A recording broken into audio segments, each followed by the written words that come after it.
on today's Story Beat. If you can become known for the thing that makes you unique, then you will always have a job.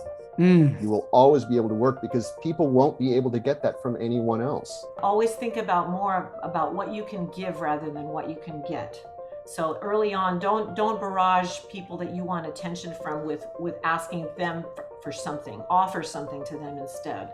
It's great that you work on your craft and, have to assume that you have a high enough ability that you can shine. But if you don't have a network, it's going to be really tough for anybody to hear that. So focus your energy on running your small business, which means advertising, which means networking, which means, doing the things that you can do to grow your client list. And that's the way that you can succeed. This is StoryBeat with Steve Cuden, a podcast for the creative mind. StoryBeat explores how masters of creativity develop and produce brilliant works that people everywhere love and admire. So join us as we discover how talented creators find success in the worlds of imagination and entertainment. Here now is your host, Steve Cuden. Thanks for joining us on Story Beat. We're coming to you from the Steel City, Pittsburgh, Pennsylvania. My guests today, the brilliant Emmy Award-winning composers that comprise Dynamic Music Partners, Michael McCuistion, Lolita Ritmanis, and Christopher Carter, constantly push the envelope of innovative collaboration in TV series, films, video games, and live performance events. Emmys, Annies, and an Academy Award have graced productions containing their music since the beginning of their careers. From New York's Lincoln Center to the Hollywood Bowl and beyond, their live concert music has received critical acclaim. Stars of stage and screen, including Mark Hamill and Neil Patrick Harris, have performed songs written by this dynamic trio. From Batman the Animated Series to Young Justice, Marvel's Avengers Assemble, and Teen Titans. They create signature musical worlds that iconically represent each. For more, please check out dynamicmusicpartners.com. It's my great honor to welcome the unique musical partnership that is Dynamic Music Partners. Michael, Lolita, and Christopher, thanks so much for joining me on StoryBeat today. Glad to be here. I'm really glad to have you, all three of you here today. So this is an unusual thing, to have a three-person partnership. There are lots of duos in the world, lots of, two-person partnerships, but three people is kind of unusual, especially in the composing business. I mean, writing teams, yes, but composing teams, that's unusual. So how did you meet? How did you put this together? Why did you become a three-way composing partnership? We actually met because the late, great Shirley Walker had us all be part of her wonderful experiment of mentoring and guiding young aspiring composers and kind of bringing us into the world of film scoring and orchestrating and composing. So we met as part of Shirley Walker's team. All right. So for the listeners who don't know, who was Shirley Walker and what was her impact on the world of TV and film? Hi, Steve. This is Christopher, and it's a pleasure to join you here. Yeah, Shirley Walker was the first woman to score a major studio feature film. She worked on John Carpenter's Memoirs of Invisible Man. She was known both as a composer and also as an orchestrator. She orchestrated scores for Hans Zimmer and for Danny Elfman and for many other composers, Brad Fiedel. And she was very unique in her willingness to share her position in the industry with up-and-coming composers. And she used Batman the Animated Series as a venue for young composers to get their start, write their first cues on a major Hollywood production, work with an orchestra.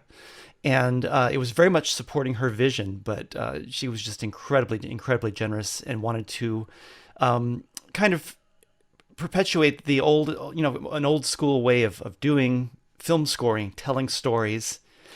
Maybe not, people don't always think about composing as storytelling. But it is. And I know we're going to talk about that here, especially on StoryBeat. And she just wanted to make sure that the next generation of composers respected and brought the traditions into the modern age. All right. So Michael, did you all meet with Shirley? Was that how you all met, the three of you? That's how we ended up meeting. Yes. We started working as Lolita and Chris said, as part of this grand experiment that was Batman the Animated Series. Shirley at the time was developing her career as a feature film composer, and she knew that with a series that had episodes, maybe 2, 3, sometimes at a time, that would be scoring every other week, she might need to take an exit to do a feature film and have a team that she could count on and people that she could count on to write the show in her absence. So she had a process that she established where each composer would orchestrate a little bit for her. And that is basically taking her music that she's written and assigning it to the instruments of the orchestra. And that way she could tell if you had a good vocabulary and a good knowledge of your craft. And then if that went well, she would ask you to write a cue on a show of hers. And then she would examine that one cue and say, well, how did that go? And if it went well, then she might ask you to split a show. And then maybe eventually you get your own show. And each of us went through that process at various times. Although Lolita and I began together, I think.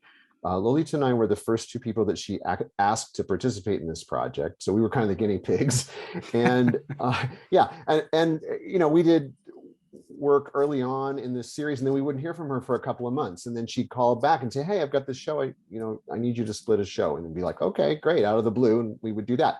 And so we developed this kind of fun thing where Lolita and I we'd commute to her studio out in Northridge together, and that was our time driving out there together to kind of decompress and just like be all nervous and excited together. And then afterwards we do this big exhale and drive back to our places in the valley. So that's how we got to know each other. Chris is younger than both of us, and he was actually in college at the time that the show was airing. And I think, Chris, you were watching that in your dorm or something, right? It was Batman the Animated Series was required watching. Anytime it was on, the common room was just filled with people watching BTAS. And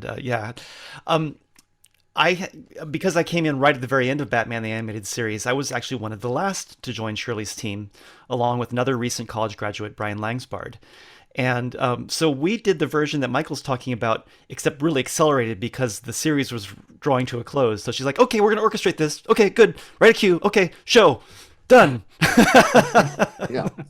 So, yes, we all had to make sure. I mean, Shirley's reputation was on the line to bring in young composers on this, and so she really needed to make sure that if she, presented something to the producers, that it was of the same quality that it had to be for the whole rest of the series. So yes, I had to go through that gauntlet just much more rapidly. So of note, and I love for listeners to understand this, the animation industry has for quite some time been more open to newer artists, newer writers, newer composers, newer actual drafts people. The animation industry is a good place to start in a business because it's more open to someone who has less credits. And so I think what you're saying is that was a way in for you as well. Yes?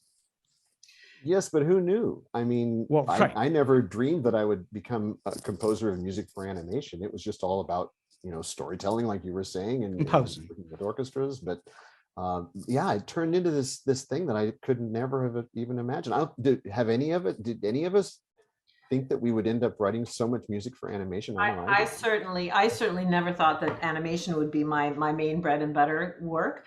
But when you're starting out in the business, at least for me, I was excited about everything. I was excited about proofreading music, other people's music. I was excited about putting music on the stands for musicians.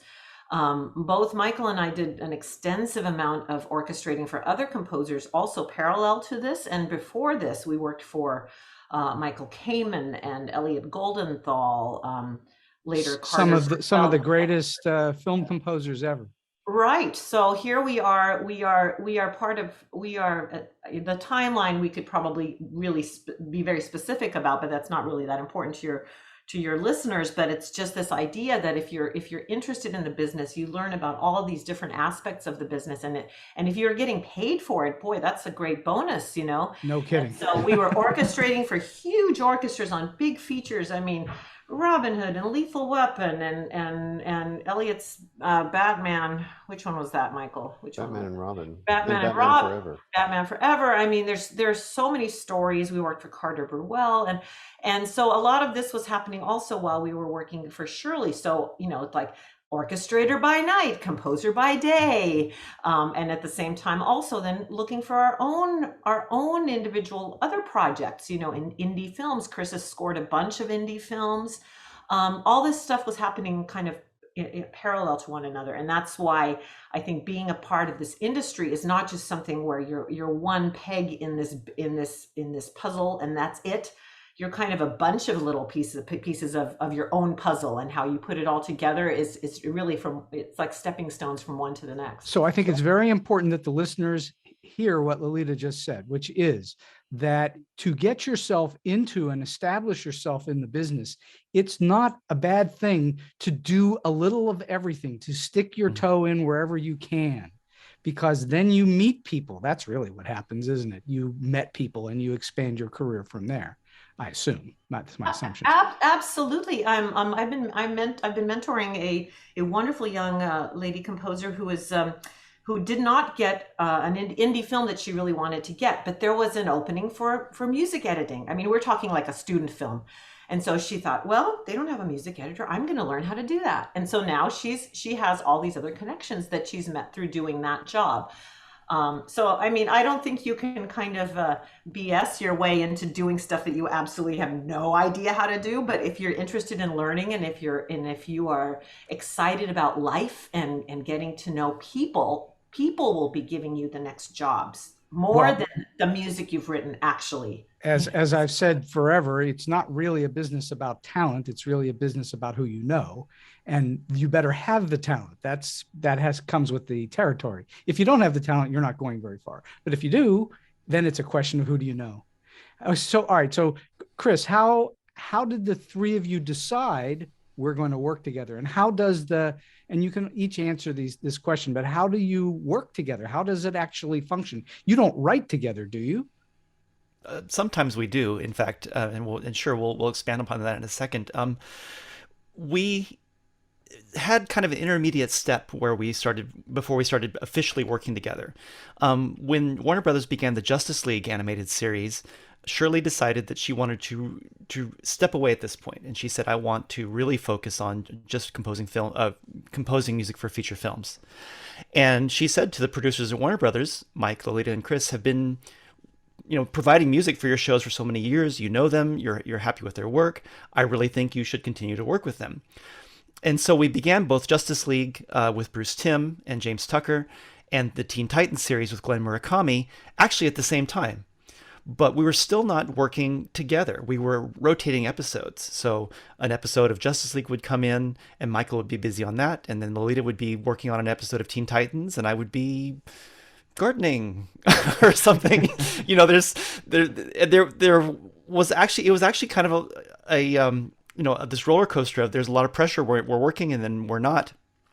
And I think after we did that for a couple of years, we all looked at each other and we said, "Gosh, we're working together. Why don't we all agree about the way stories, music is telling a story. We all believe in work-life balance. Maybe there's a better way for us to work together in such a way that we can express ourselves creatively, collaborate on a shared vision, and make all our lives a little bit easier." And so that was the point at which we said, let's go ahead and make this more of a formal partnership. And we began Dynamic Music Partners in 2004. When we started on the series Legion of Superheroes with James Tucker. And so, all right. So, Michael, then how does it actually function? How do you put stuff together? So when someone comes to you and says, "We would like to hire you. We'd like to book you on this show," where does it begin? How do you start? Well, they know they're going to get three composers up front. There's a lot of teams today that are led by one composer, and that composer is sort of the name composer, and then there's a team of people that nobody ever really meets. Right. But in our case, the three of us actually work actively, creatively, in real time with the producers of the show all the time. So they know that they're getting three composers at once. So on a phone call or a Zoom call, it's all three of you at the same time? Most of the time, yes. Although, as Chris said, we have this great synergy between the three of us, and we do want to have this work-life balance. So if somebody, is away on vacation, then two of us can take the call, and it's fine, and that person can go and have their thing and come back, and then somebody else can go and take some time off. So it's a way for us to refresh ourselves and make sure that we're healthy and ready to create and not exhausted and burned out. So you're able to complement one another in that way. You're able to exactly, and we work very hard at that. We have a database that we use to sort of track everything that we do, and it's sort of a place where we can collaborate with each other. And we will take a show, like an episode of a series, for example, and we can split up the show cue by cue. Every music selection is, we can delineate those and we can assign those to different people. And we do a great deal of work trying to make everything absolutely equal in terms of the number of minutes that we write and the cue sheets that are filed. So we've just decided that, we want to work together and we want to all be working at the same time. And so we don't write together necessarily. Most of the time when we're doing Underscore, we have our own studios. Each of us has our own studios and we work simultaneously. And that's a great advantage too, because we can work 3 times as fast. So that is something that we normally would do.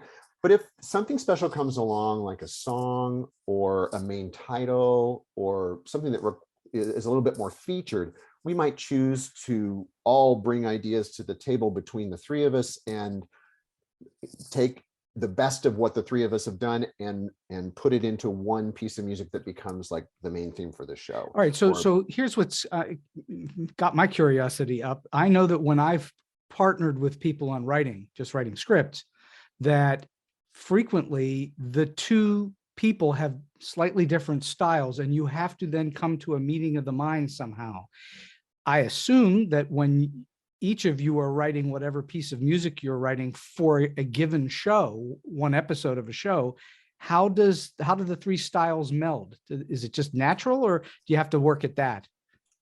Well, I think we're living in an era where it's not the same as it was. When we started out, film composers had to be able to write in a lot of different styles. But nowadays, it's more of an artist thing where the artist has their style. Mm-hmm. We came from a time when we all had to write in lots of different styles. So I don't think there's just like, I don't have just one way of writing, and Chris and Lolita, we all can do lots of things. So Lolita, in other words, to expand on this, your so-called voice in music, whatever that is, your expression of music is then gets melded with Chris's and Michael's, because you're all working in a similar genre and you know what you're doing in that genre. Is that right?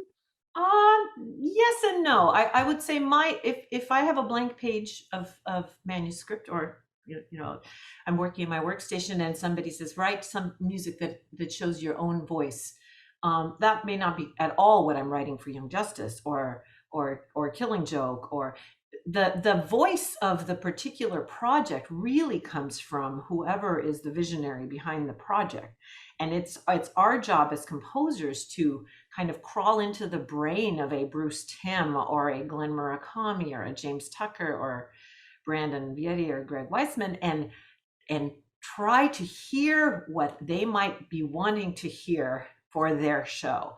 And it sounds very lofty and kind of airy-fairy what I'm saying, but if we are all I don't think that's airy-fairy at all. I think our job. That's the business. It's our job to do that. And so, yes, of course, we bring in our individual passions. We bring in our strengths, and I bring, we bring in our weaknesses too. Sometimes, the producers like to guess who's written which cue, and they often do not get it right. But it's as if the music communicates, and if it pushes the right buttons for them, then it's a home run for all of us. And then we take that, and it's an exponential thing that we expand upon as the show evolves, as the film evolves. So as the first couple of episodes are always the trickiest, just to get the right tone. And then when we sort of get it, then it's like, I kind of got it. Oh, Chris did something really cool for this character. Chris, what was that? What was that sound? Can you send me the little theme that you did for this character? I'm going to use that. We share information, amongst the 3 of us. So it's it's always evolving. And one thing's for sure is that these guys totally keep me on my toes, because they are just, they're the best composers around, period. So I'm always upping my game, because I want to make sure that I can keep up with their brilliance. So.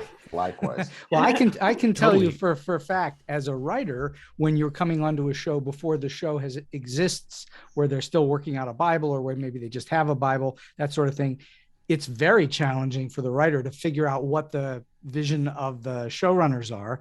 But once a show is in existence, what you're talking about, which is very true, once the show exists, like it's in the second or third season, then what the voice of that show is, and it's a little easier to plug in. Yes. Yes, and just to, maybe about the writing too, it's interesting. I often have writers that also reach out to me. Can you get my scripts to the people in animation? It's like, well, first of all, no, because they probably will get sued if they use some idea that's similar to what you've said.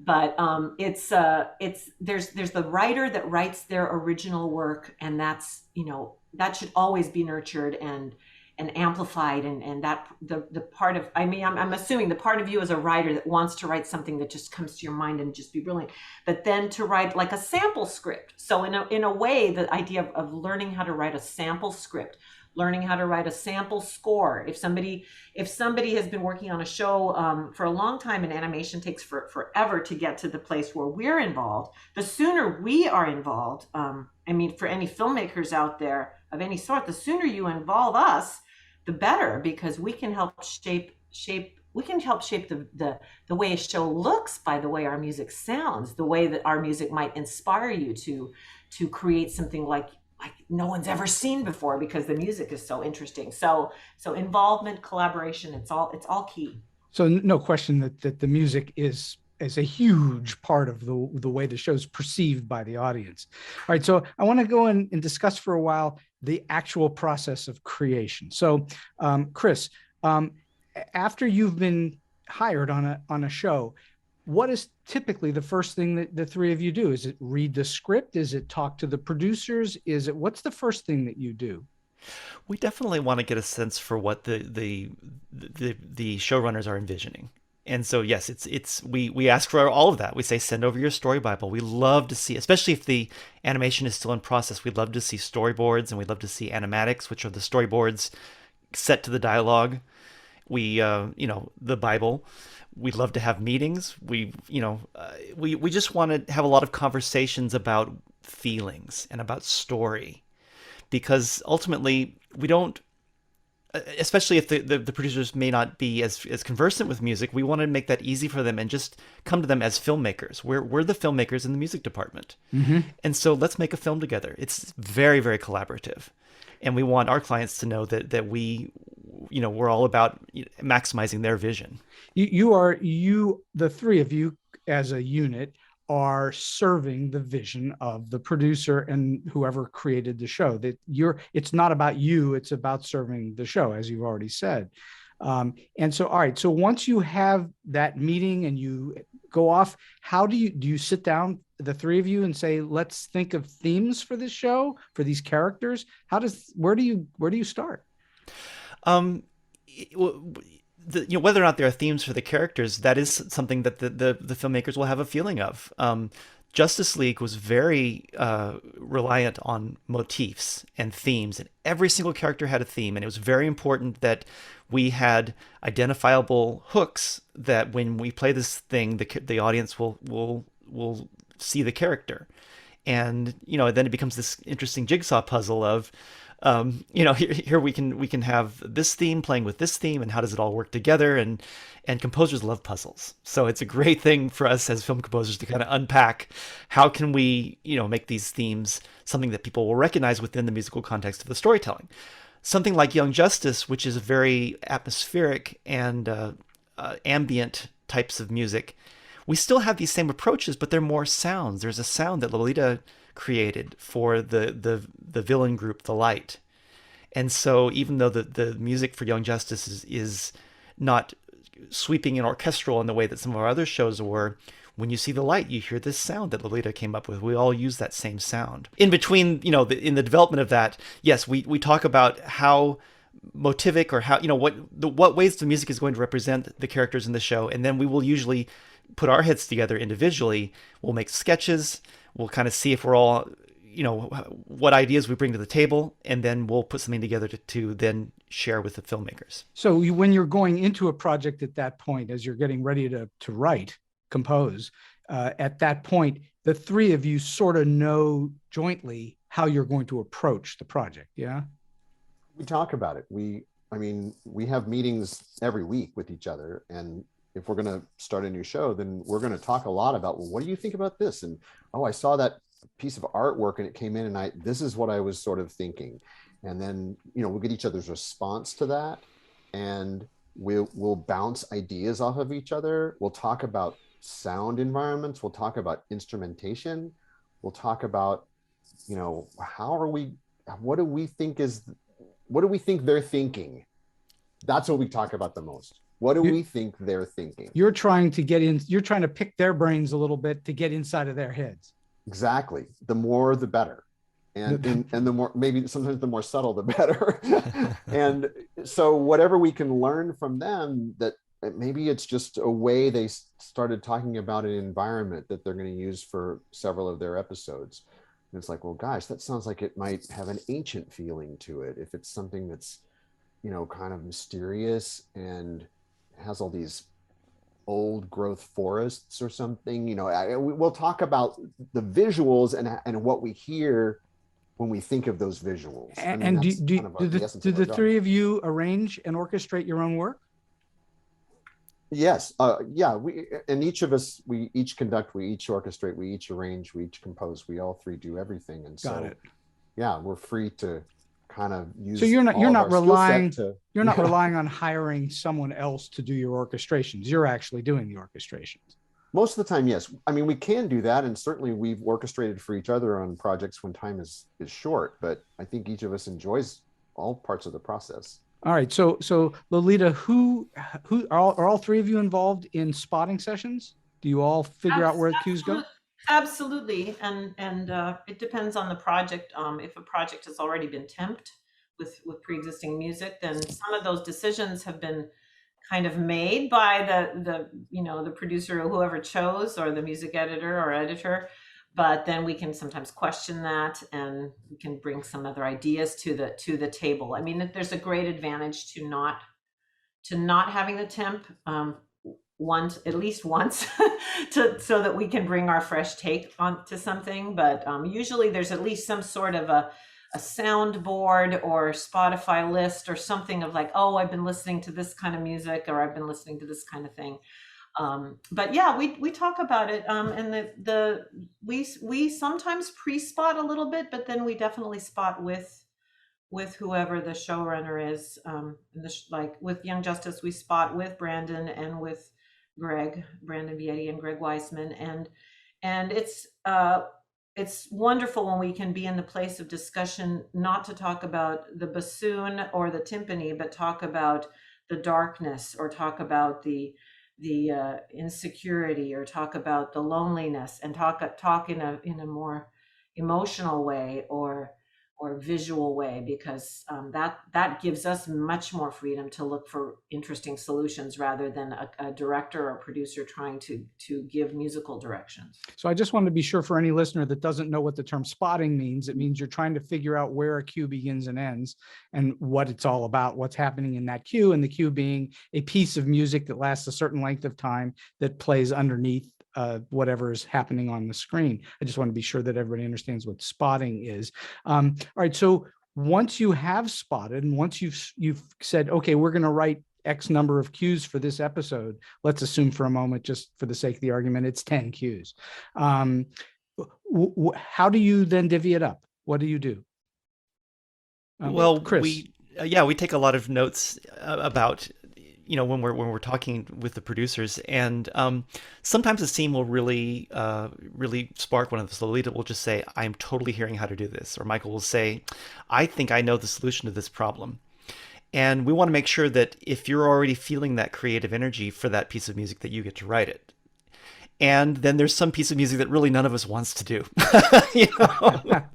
It's there will be scenes that are going to be kind of a slog in writing. Do you do paper, rock, scissors? Do you do draw straws? How do you get to the scenes you don't want to write? Arm wrestling, which in the age of Zoom has been a little bit more of a challenge. But yeah, no, we just want to make sure that the music is divided up, the workload is divided up in a fair way. So we'll get to do some fun things. If somebody's feeling something, we want to make sure they get to do that piece of music. And then for the rest of the music, we just want to make sure that we'll each have an opportunity to, to share the labor of it. Well, and the reason, Michael, why I ask about arranging and orchestrating is because once you've spotted a cue and you've decided this cue is, like you say, in some kind of odd forest, ancient forest, that's going to be, a lot of that sound is going to be determined by the instrumentation that you pick. Am I correct? Right. So it's you're not just playing it on a guitar. You're not playing it on a piano. There's a bunch of instrumentation that makes it feel like that ancient forest. Sometimes, although I could do ancient forest with the guitar.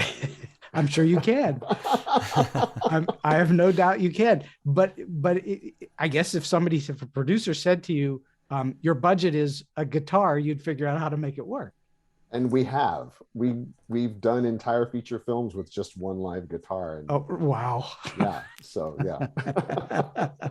And then you get really creative in how you can, the number of sounds you can have from the guitar. The guitar can be a percussion instrument. The guitar can be a melodic instrument. It can be a mood instrument. It can be a texture. There's so many things you can do with that one instrument. And, I think there's a step that I wanted to expand upon a little bit when you're talking about us orchestrating an instrument in choosing the instrumentation for our own music.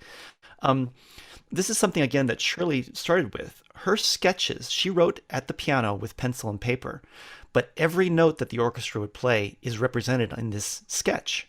So it wouldn't just be a piano part of all the music. It would be the bassoons are playing this and the horns are playing this and that. And so when you orchestrate, the process of orchestrating for Shirley, making the conductor score, was really copying from her sketch onto the orchestra score. There wasn't the need to do that kind of creative instrumentation that some orchestrators bring to that. And so we all came from that background. So we all are choosing instrumentation as we're composing. And even if we work with an orchestrator from more of a time constraint perspective, they're still they're basically all using our exact notes from our sketch onto the orchestra score. And how frequently is one of you, here's the music that I'm bringing to the table, and how frequently do one or the other of you say, why don't we do this or that and make a change to it or suggest a change? Does that happen all the time? Lolita? We don't, we are together for a long time because we kind of stay out of each other's way as far as that goes. I mean, it's kind of like, if I put something on and I go to my husband and say, hey, do I look fat in this? There's really no right answer, so it's like if I have a cue and I were to say to Mike, and I kind of maybe already know that it's kind of a sucky cue, I haven't done a great job. Mike, does this cue kind of suck? Now, I could maybe say, I'm stuck. I am stuck. I'm on rewrite number 3 here, and I'm still not really getting what such and such producer is looking for. I mean, we've all been in the situation where, the revisions, it's such a common thing, and it's part of the collaborative thing. I am no shrinking violet. I just want to solve the puzzle. But at some point when there's it's round 3, round 4, then it's like, okay, I need some help. Let's see some other perspective, or on a few occasions, there was a cue on a film that is not out yet, but I think it was on the film, but something where something was working really, really, really well of Chris's, and the person wanted the same thing later, but I had done that cue, a new cue. So for me, it was like, let's just Chris, you should just do this. I'll use this other cue for some other thing. You can't be so precious about it. You have to completely leave your ego out of it and understand it's for the better of the project. And so the process. So. I assume, at the end of the day, you're all working on a job. It's not a personal piece of art that you're turning out. There is a collaboration to it, not only between the 3 of you, but between you and the producers and the studio and whoever all else. It's a big collaborative effort. So those kinds of things are more than acceptable. They're probably expected. They're expected, and I wouldn't want any aspiring composer to think that we don't care. I mean, no, I didn't mean to imply that. It usually happens if I am really attached to something I've written, if I've made myself cry and I'm just like, oh, this is the best thing I've ever written. That's usually a danger sign that at the music preview session, somebody's toe will start tapping and there will be a little bit of looking up at the ceiling, and it's like, oh, expletive. They don't like it, and what am I going to do with this? And so I can still love my piece of music, and then I just have to, like, turn around 3 times, come back inside the room, and figure out, okay, let's roll up our sleeves here and figure out what did I not get that the director or producer wanted. And it's just a maturity thing, I learned early on in the professional world not to let my ego get too caught up in the material, that others are going to stick their finger in the pie at some point. And so you kind of have to let that go and not be tied to your own thing. Like, you can't let it go. There are times when you have to let it go. So, all right. Do all 3 of you compose on keyboards or some other instrument? What is your composition instrument of choice? All keyboards? Michael? I think I'm a pianist first and foremost. Also used to play clarinets, especially low clarinets, but not really. I don't play guitar at all. So yeah, keyboard is kind of where I go to write. Lolita, same? Yeah, I write on the keyboard. But for me, one added thing that I do, I do have, well, it used to be completely perfect pitch. I don't know. As I get older, I question my perfect pitch. But when I am in the final orchestration phase of something, I actually use my voice to sing the parts, so that each part has no one's hearing it. It's just myself singing to myself. Okay, here's the viola part. Is this interesting to play? And sometimes I will switch things around based on how musical a particular part is. So, And Chris, you too, keyboard? Yes, as well? I'm primarily a pianist. Primarily a pianist. Okay, so I asked this question of other composers on the show, and I'm gonna guess I'm gonna get the answer that I'm expecting, but nevertheless, I'm always curious. The piano or the keyboard contains the entire orchestra. Am I correct? I'm not sure what you mean by that. Well, so in other words, you can orchestrate off of a piano more easily than you could off of a flute or a clarinet. That all the tones of the orchestra are somewhere in the keyboards. Is that a correct thing to assume or not? The piano can play every note of the orchestra, but there's so much more to texture and to sustained notes and the attack of the tone. I mean, the piano, that's actually the limit of it, is that it can play the pitch of any note in the orchestra. But when you're talking about Vaughan Williams or some really beautiful intimate string music, Barbara's Adagio for strings, it's just not going to sound the same if you're playing it on the piano. No, but I meant in terms of composition. You can use the piano more easily, more readily to compose for an orchestra than you could on most other instruments. Is that an accurate assumption or not? I think I know what you're getting at. The piano keyboard is a great input device.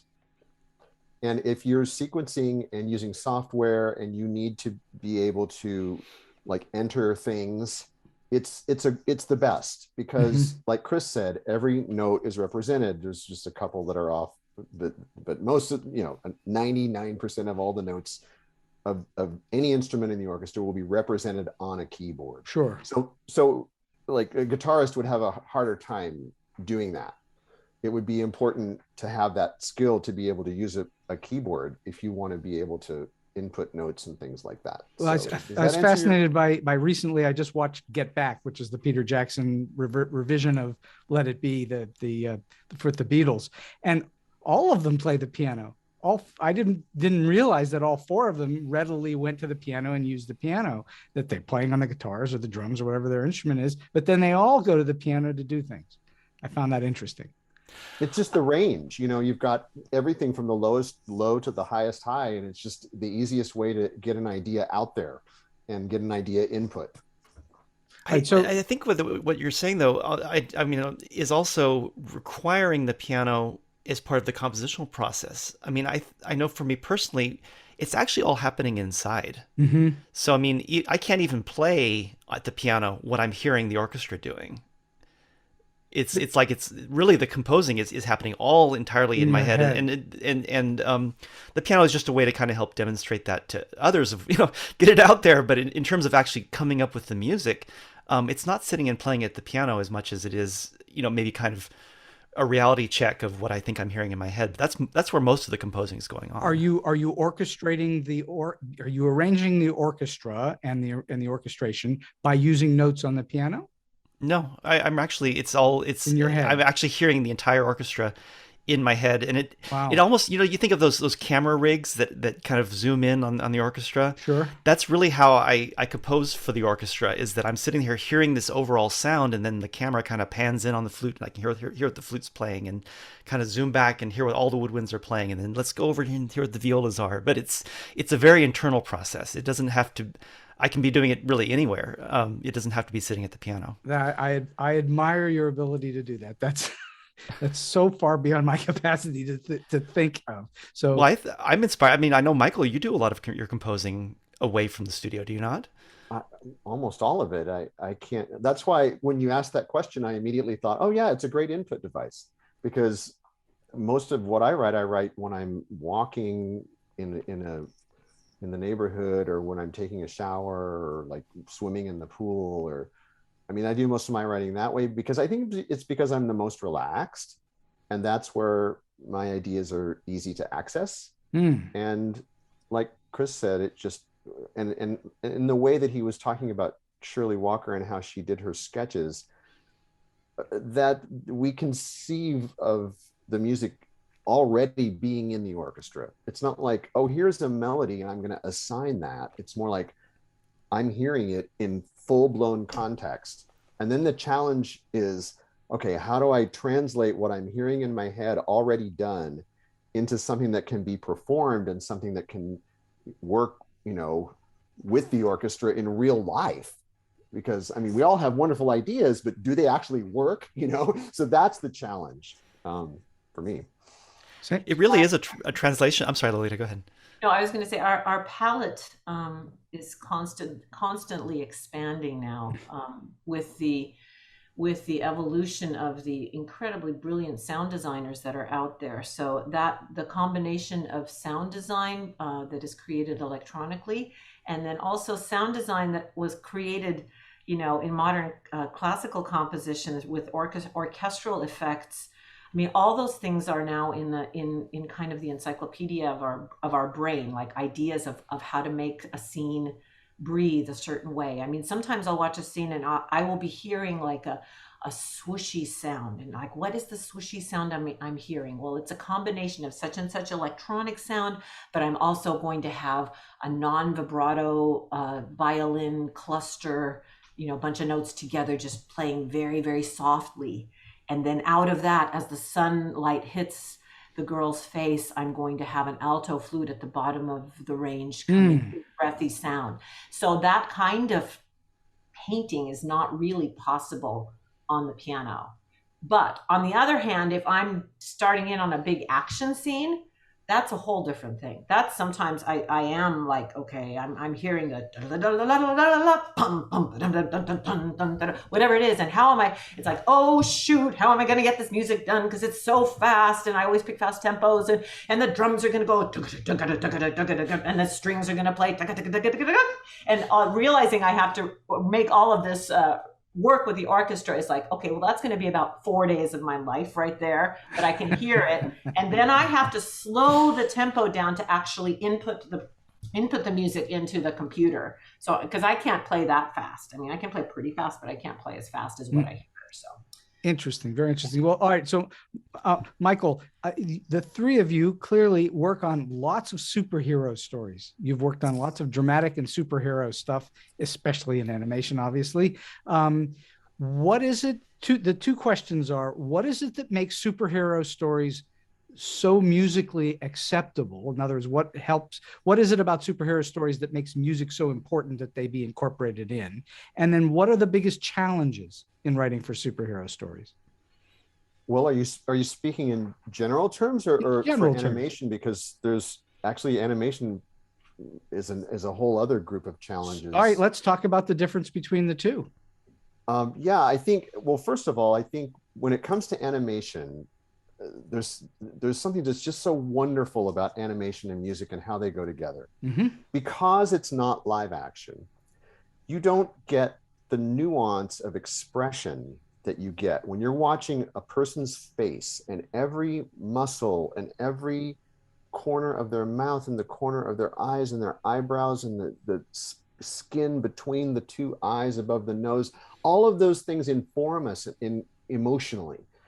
But in animation, it's a more simplified version of that. You don't get every single wrinkle in a person's face animated. That's just not, it wouldn't even look good if you tried to do that. So there's less visual information about a human being in an animated show than there is in a live action show. That opens a huge opportunity for music, because in a live action show, if you tried to infuse it with the amount of emotion that we bring, or the amount of impact that we bring to an animated show, it would be ridiculous. It would be like melodrama. It wouldn't work.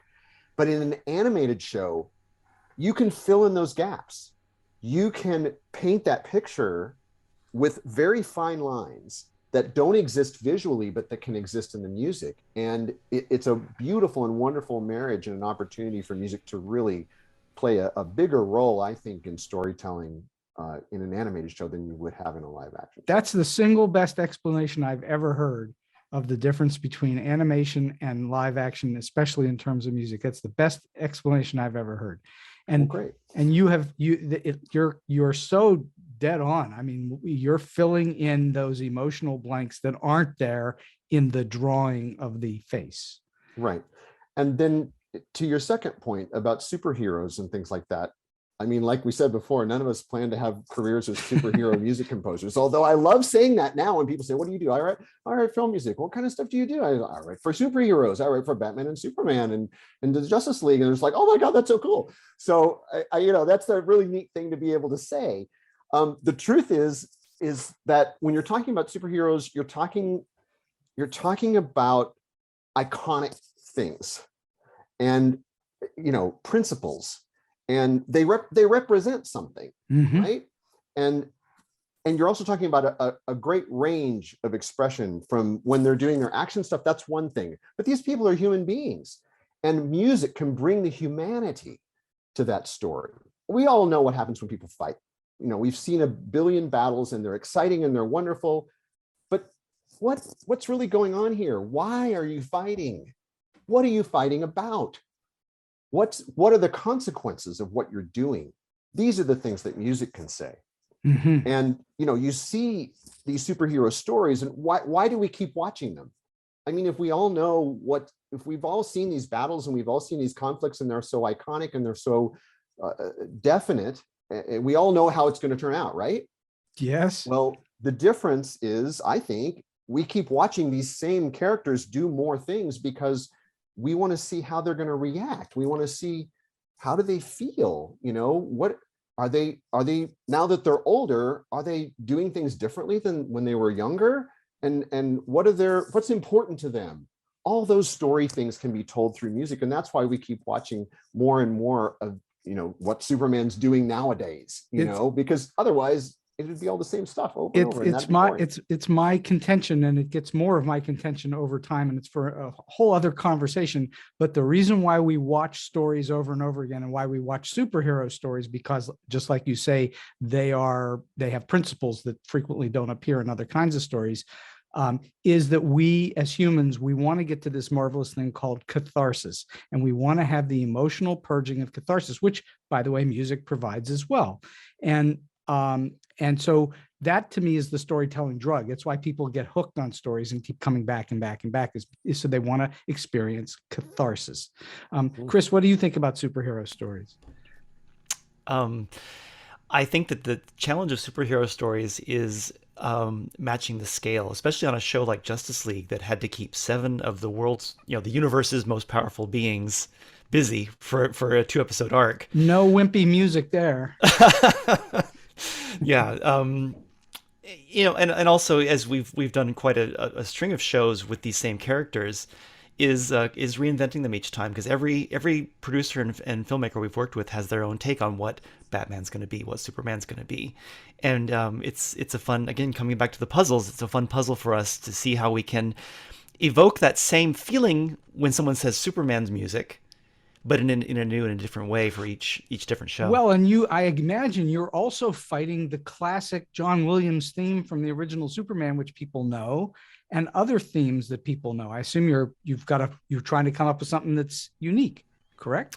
Oh, absolutely. I mean, that's I think we share the same challenge that the filmmakers do, because I think the filmmakers probably have that same challenge of, oh God, I'm doing a Batman show.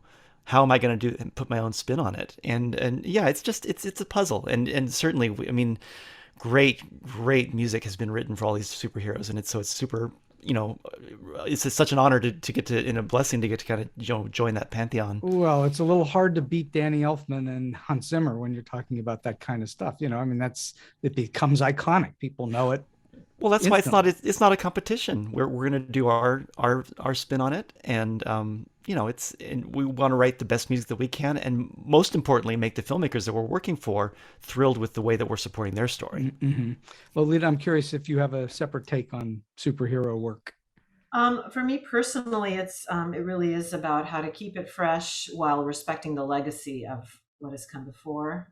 That's very important. But also, sometimes something comes out of the blue that kind of turns everything upside down, and you see it in a whole different light. I mean, the way that Hildur Gudnadottir played the Joker is completely out of the box, and wow, you can't say that her take on that is anything remotely close to what Hans Zimmer does. And they're both they're valid, and it's apples and oranges, and it's different parts of the personality of the characters.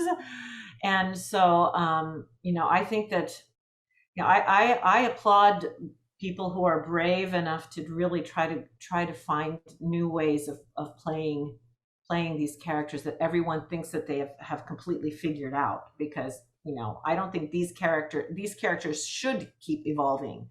So why not allow the scores to also keep evolving? And if we keep just only copying one another, then I think it really gets boring. Boring, sure. Yeah, well, I mean, and a lot of people, I mean, honestly, no one's going to copy John Williams.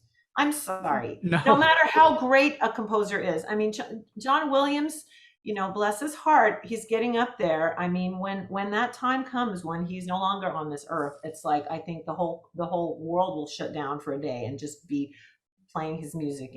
Has anyone, I would argue one, but has anyone come up with a volume of recognizable specific themes than John Williams?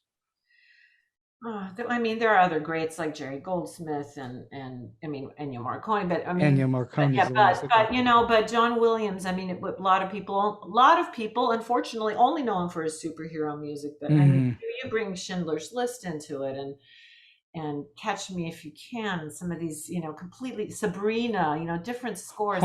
Home Alone. Yeah. So, I mean, my goodness, it's just, and watching, for any of your, the listeners, just you do some YouTube searching for videos of him in his work process. It's fascinating. It is absolutely fascinating. Here's a person that, I don't even know if he works ever on a synthesizer, if he still writes on everything on paper, but I mean, he could. And on a piano, not a keyboard, but a piano. Yeah. So interesting. So I want to ask all three of you briefly. All three of you conduct your own music as well, correct? Yes. Yes. Okay. So how important is it for you to conduct your own music versus you handing it off to a composer? We'll start with Michael. Do you mean important in what way? Well, in terms of the interpretation of the music and the translation of what's in your head to actually having it played. I assume that you've had your work conducted by someone else at some point, yes? Only briefly. But I think just in general, if you're talking about a composer who can conduct, and they don't have to be a wonderful conductor, just are able to communicate with the orchestra in such a way that, it's everybody's on the same page. I don't think there's any substitute for having a composer conduct their own work in front of an orchestra, because there's an immediate communication that happens. And, as we were talking before, there's this picture that you've got in your head, and I shouldn't say picture, should I? There's this sound that you've got in your head. And when you're in front of the orchestra and you're hearing them play your music, first of all, it's the greatest honor in the world, as far as I'm concerned, to have brilliant musicians, lending even just one note to anything I've done. It's just, oh my gosh, I just feel so fortunate. Hearing it come back after getting over the overwhelm of that, I think it's way easier, for me to communicate directly with them, like, this needs to be a little bit more of that, and this needs to be a little bit less of that, and please play out here. And there's an immediacy to it that I think is great. Now, that's not to say that some other conductor couldn't bring an amazing interpretation to something that I've done, just as the musicians do, with their expertise in a way that I would never have thought of. Mm-hmm. And so, I'm not sure that it matters one way or another, but I think there's a lot to be said for a composer conducting a piece that they've written with an orchestra, so that you get what they think is, this is what I'm hearing. This is most of what I'm hearing right here. You're getting what I'm hearing inside my head, and then let's go from there. Let's have another conductor come in and reinterpret it. And then the composer can go, oh my gosh, that section's way better. I wish I would have thought of that, Right. Lolita, your thoughts on conducting? Well, I love conducting my film music, and oftentimes we do have a metronome, a click track that is kind of, we built it for synchronization purposes. So it's often not just a, free tempo where we kind of just follow our muse at that moment. It's wonderful. I've had quite a bit of experience of writing concert works where someone else is conducting, and that to me is a marvelous experience. Why? Well, I wrote a piece I was very fortunate to have eventually performed at Carnegie Hall, but the first reading of the piece was done in Latvia, mm-hmm. and this conductor, an opera conductor, StoryBeat, conducted, and I wrote the piece kind of above my conducting means, so I would have been kind of freaking out, I think, and not enjoying it as much. He did a better job than I would have done unless I had been practicing every single day. But I was not practicing conducting every day. I was writing music every day. And I've also been working a lot with Amy Anderson, who's a marvelous conductor in New York. So for concert works, it's a great luxury and so much fun. But if my music will be more readily better expressed by somebody who's truly a professional conductor in the concert world, I will always choose that. But for film music, I want to be on the podium. That's like I salivate for that moment where I can just lean over a little bit and the cellos swell, and it's like, well, I didn't really mean to do that, but that was pretty darn cool, So yes, lots of control, and the musicians just if they know how much you are enjoying yourself, I think they respond, because they definitely get enough of jaded people that have been up there forever and don't really care about it. And you get somebody excited that is just so thrilled to be up there and working with these brilliant musicians. It's just, it's very addictive. And Chris, your take on it? I always would prefer to conduct my own music because I think, as Michael and Lolita are saying, that we are able to shape the performance of our music in that way. But the one caveat to that is you need to have somebody in the recording booth who you trust. I think when composers don't conduct their music, they actually are stepping a little bit away from being a composer and becoming more of a record producer. So they're sitting and listening to the music unfold in the control room environment. And politically, especially, they can be there to intercept the filmmakers saying, oh, blah, blah, blah. Once the orchestra starts playing and the filmmakers lean over there and they start to say, oh, yes, yes and no, and then they start changing things. You need to have an advocate in the control room. If you're going to be conducting, you need to have an advocate in the control room mm-hmm. that can kind of intercept the politics of that from the filmmakers, if that's even a possibility. But do you do that for each other? We all booth for each other. We all have one of us sitting next to the mixing engineer, hearing that experience, and we trust each other to get the best performance so that we can work as conductors to get the musicians to play the way that we're envisioning. And we have, the booth person to kind of help reflect what the reality is as coming into the control room. Well, you say something very important, which is no matter how brilliant it is on the stage, if the mix is all screwed up, then it doesn't really matter. So the mix has to be good too. I mean, that's all part of the whole process. Yeah. But one of the things I've heard people say about conducting is there's no substitute for standing right in the heart of all those pieces of instrumentation coming at you at one time live. There's just no substitute for it. I'm assuming you all feel that's the same thing. Oh, it's really magical, but it also is very important because the way that the engineers mic these orchestras is to try and capture what you're hearing in the room. Mm-hmm. So we don't do a lot of post. I mean, you can't always say, well, maybe we need a little more flute here when you're doing the music mix, but mostly the engineers are trying to capture, the way that we have the orchestra play. So it's not so much bring up that microphone on the instrument when we're recording as much as it is, let's have that player play out a bit and balancing things in the room. And when you're standing there on that podium in the center of the orchestra, you have that best sense of, what is coming to the microphones, and you can react to that. Well, and then your music is also then subject to whatever happens in post-production as well, in terms of the way they've mixed it in with the dialogue and whatever sound effects there are. You then have no control over that, I assume, correct? Chris? Yeah, well, we actually, once our music is finished and it's of the version that we prefer and we send it off to the dubbing stage where they'll combine it with everything, we have to send our little babies out of the nest and remove ourselves from any concern about what the result is, because it is going to be, I mean, ideally we write music that all works together, but when it comes to the dubbing stage where they have sound effects and dialogue, there's going to be sacrifices made. But we also help because we'll send, individual bits of music isolated. So we'll have the solo instrument in a separate audio channel than the rest of the orchestra, so that if, when the person's talking, this beautiful alto flute is getting in the way of the dialogue, they can lower that instrument, that element, without losing the entire music, without having to lose the entire orchestra. So we do our part to make it easier for our music to end up being heard as well as it can in that shared environment. Well, all I'm going to say is imagine you've written something with words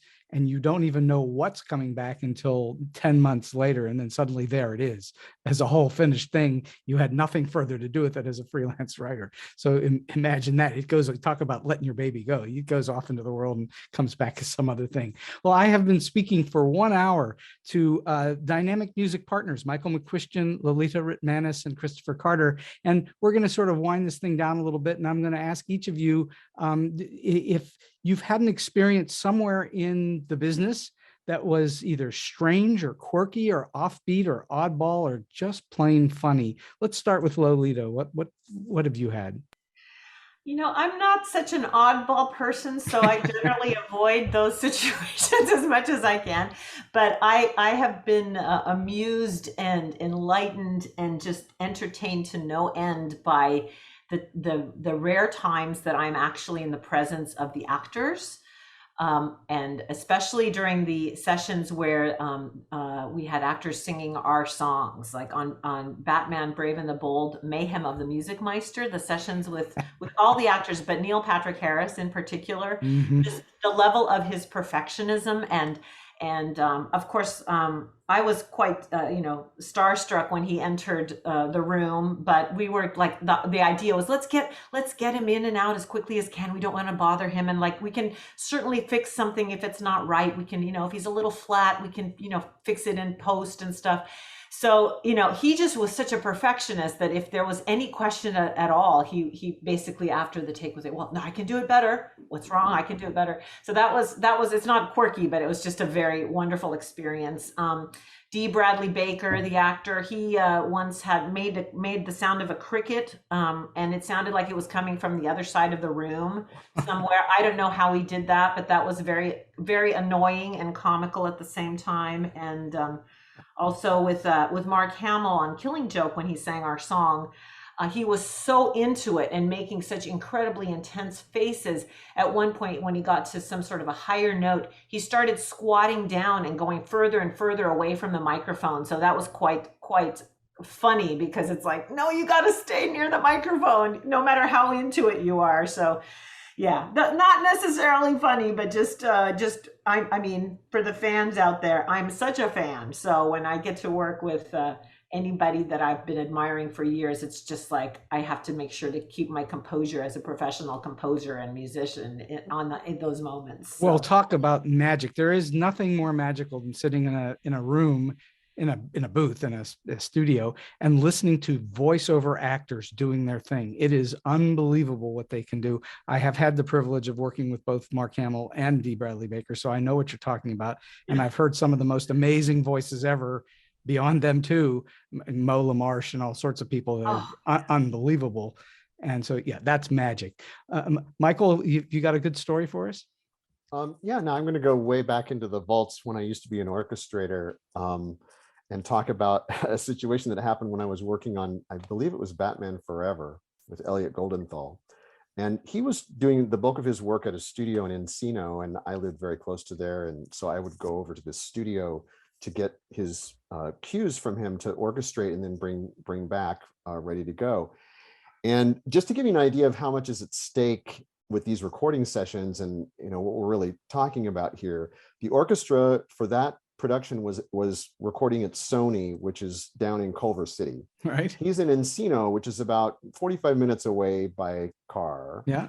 And this was at a time when technology was just taking off, and fax machines had been around for a few years, but these large format fax machines had just been invented. So they decided they were going to spend 15 grand on, for each to buy 3 of these huge fax machines. They bought, and they could fax enormous pieces of paper, because music that is a score for the orchestra is on this really tall paper and really wide paper, much bigger than the regular 8.5 by 11. I mean, it's like more than twice that size. Okay. Wow. So they bought these really expensive fax machines. They put one of them in Encino, and they put one of them in Culver City at Sony, and then they put another one over in Burbank.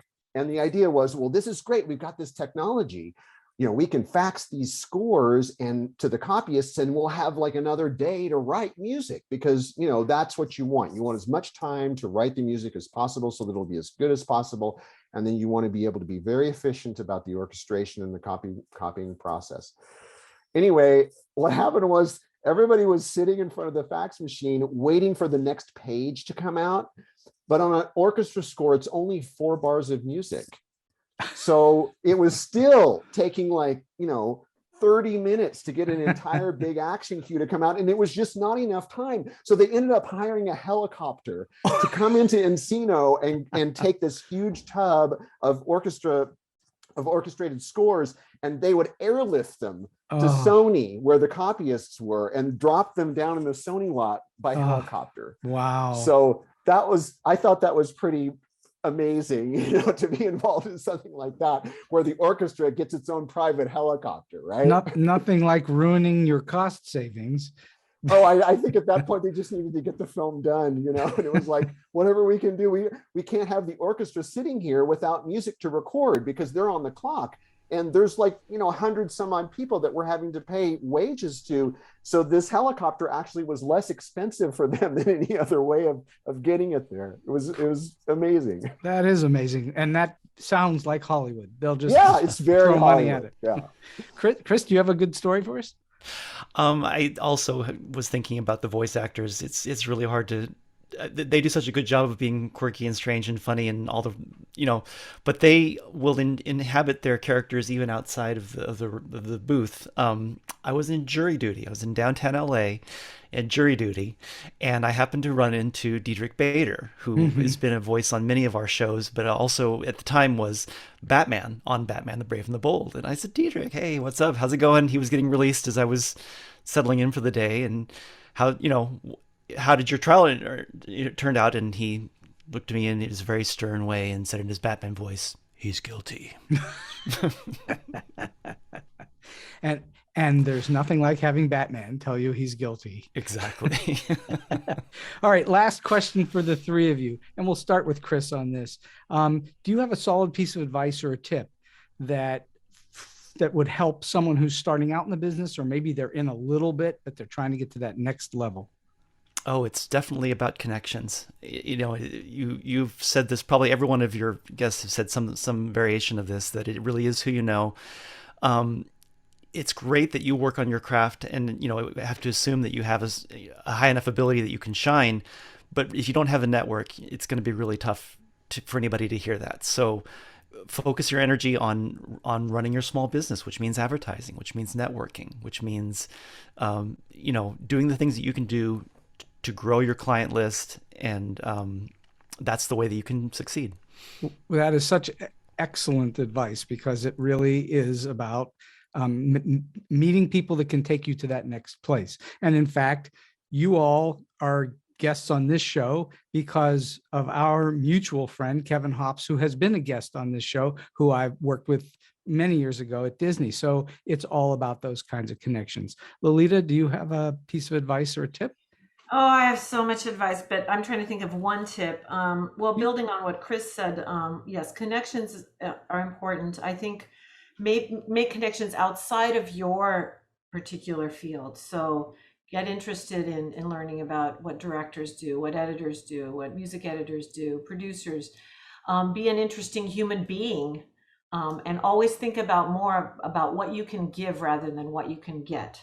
So early on, don't barrage people that you want attention from with asking them for something. Offer something to them instead. Make sure that you research the people that you're going to approach, so that you're not just sending them a bunch of music or scripts or something just unsolicited, just a bunch of material. No one really cares, and everyone is so busy that make sure you research and choose that time wisely. And one last thing is to really embrace who you are, because if you're going to try to pretend to be somebody else, you're not going to last a long time in the business. You can learn certain characteristics, learn how to behave in certain situations, but you cannot have a successful and healthy life if you're trying to pretend to be somebody else. So embrace your true self. Yeah. That is spectacularly wise advice, and especially, to give more than you get, because that really is the secret sauce to having people want to work with you, because they know they're going to get something from you, and you're not going to demand things from them. That's really outstanding. Michael, your thoughts? I think one of the most important things you can do, certainly as a creative person, is find out and connect with what it is about you that makes you unique, your unique voice, and nurture that and grow that and really inhabit that. Because, for instance, as a composer, find out what your style is that maybe is uniquely yours, something that you bring to music that from your perspective is maybe just a little bit different than everybody else. And the reason I say that is because if you can become known for the thing that makes you unique, then you will always have a job. You will always be able to work, because people won't be able to get that from anyone else. From anyone else, it's a pale imitation. But if that thing that you do is uniquely you and is uniquely from your perspective, and it's just natural for you, and it's something that you just bring as the unique human being that you are, then people are going to seek you out for it. Normally I have one guest and I get one piece of advice, and today I got 3 or 4 marvelous pieces of advice. That was really terrific. That's absolutely true, that you are uniquely you, and don't try to be somebody else is very important. It's not a bad thing to emulate people when you're starting out, but you've got to develop your own voice. There's no question about it.